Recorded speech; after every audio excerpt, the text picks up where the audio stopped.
In the 13th century BC, Helena, the daughter of the king of Argos, was the most beautiful of the Achaean women. She was loved by both her father and her subjects, and life was simple and easy. Until King Minos visited their kingdom. He immediately felt the need to own this beautiful woman, and he demanded that she marry him.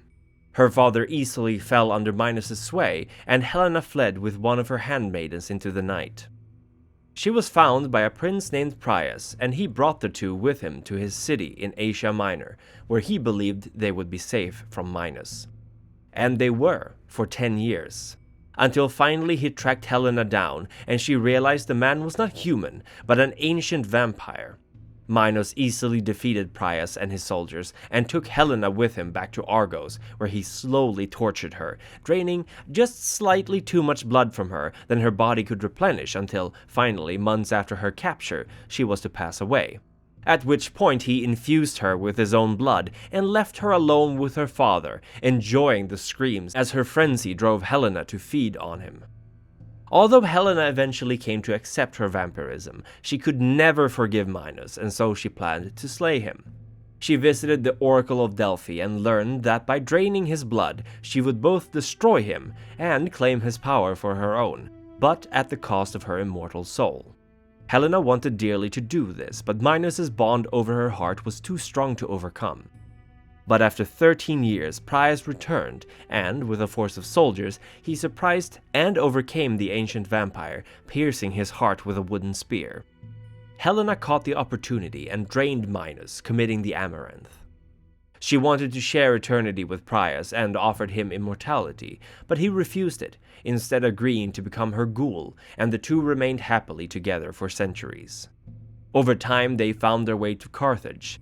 At first, they sympathized with the Bruja ideals of the city, but they soon realized who would be the final victor, and with no chance of rulership herself, Helena sided with the Roman Ventru, selling them information that quickly turned the war in their favor. In return, Helena was granted rulership of Pompeii, but it was not to last, as Menele, a Bruja Methuselah, survived the destruction of Carthage and desired revenge. Menele caused Mount Vesuvius to erupt, thinking he had killed Helena, but both she and Prius survived, and for hundreds of years after, the two fought, either directly or by proxy, until Helena and Prius thought they had finally killed Menele in Spain. They soon realized, however, that he had survived and had headed west across the ocean, and she manipulated the Spanish Empire to send explorers there as well. Although she lost track of Menele on the vast continent they discovered, she knew he was hiding amongst the local populace and thus slaughtered her way to him, finally facing him down by the Chicago River in 1820. The two fought until sunrise, Menele crushing her skull and Helena burying her claws deep in his chest. They withdrew into the soil as the sun began to rise, sinking into torpor as their damaged bodies were desperate for recovery, yet still waging their war, this time via proxy only. Helena put all her cards on the local military forces of Fort Dearborn, but as the civilian presence outgrew the military, she was outsmarted by Menele, who had begun selecting his puppets from them. It took many years for Helena to recover, but when she found Lodin, she knew she had her pawn. She manipulated the local Malkavians to start a great fire, and as the allies of the Prince of Chicago, Maxwell, were burned in their havens, Lodin moved in and seized power for himself.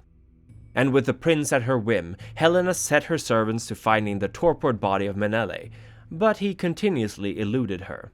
All the while, Prius, who had helped carry Helena's unconscious body to safety, began to travel the US, using the powers he had gained from drinking Helena's blood to subdue other kindred and stealing their vitae.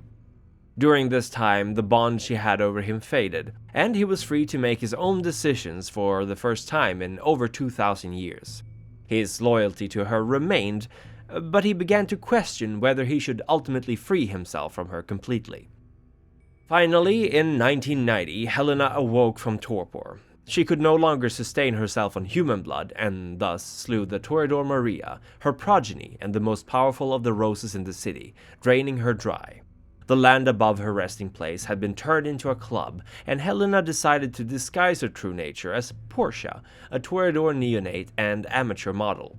She chose to remain inside the succubus club for the most part, uneasy about the world outside.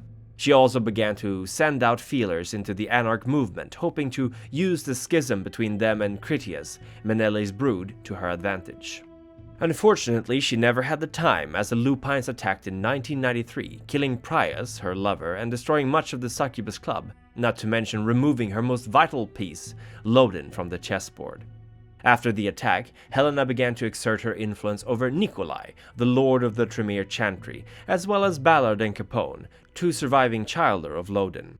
Tyler, the legendary Bruja rebel, is also said to have been manipulated by the Methuselah. Very few kindred knew of or suspected her true nature, but Ericto of the Tremere was one of them. Yet even she worried what might happen if she pursued her suspicions, and thus kept quiet about it, even as Portia began resting in the Tremere Chantry during the days. In 2018, Menelaus felt the beckoning call for him. He left Chicago, leaving Helena without a goal or reason to be. She felt it too, of course, that strong urging to leave for the east, and she came to Tunisia, where she murdered and consumed an entire retinue of Ashira seeking to attend Victoria Ash's Vermilion wedding. The beckoning faded then, and confused, Helena made her way to Chicago once more. She still uses the disguise of Portia, but without a worthy opponent she is growing tired. Any vampire powerful or clever enough to pose a challenge to her may face sudden trials as she tests them, or might rise fast and high to a position where they can more fully become a counterforce to the ancient queen.